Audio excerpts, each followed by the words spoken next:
මේ කොටසත් යයි පුතේ. ඉක්වන්න යන්. මේ ඇවිල්ලා මේ ඇලහැර නෙමෙයි මොරගහකන්ද කළුගඟ මාර්ගයේ තිබෙන මේ පාලම එතනින් එහාට පාලම කඩාගෙන ගිහින් තියෙනවා මේ මොරගහකන්දේ වාහනදොරට වැරලා තියෙන හින්දා මේ තියෙන පාලම මේ වගේ දෙයක් ඉතින් මීට කලින් දැකලා නැහැ මේක හොඳටම කඩාගෙන ගිහින් තියෙන්නේ මේ හොඳම වතුර පාරක් මේ යන්නේ මෙතනින් එහාට මේ අද වැස්සත් එහෙම මේ පාලම මේ කොටසත් ඉතුරු වෙයි කියලා විශ්වාස කරන්න බෑ ඒකට පැත්තේ මිනිස්සු ඉන්නවා ඔය ඉස්සරහින් පේන්නේ මේ මොරගහකන්දේ ඩෑම් එකේ වතුර අරලා තියෙනවා පේන්නේ නැහැ මීදුමට මොනවත්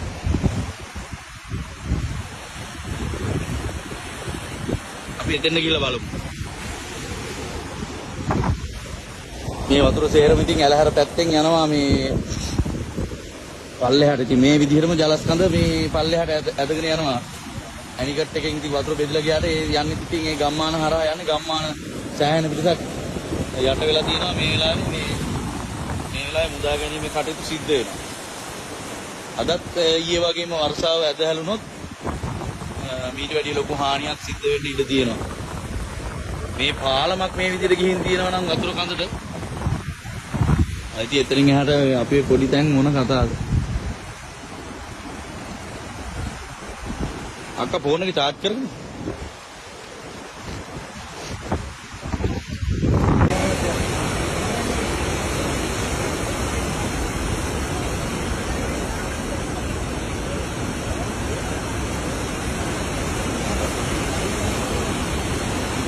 මේ ගඟ වගේ ගෙවල් එහෙම විනාශයි නේ අර ගම්වල. කඹරෝ එහෙම. ඔව්.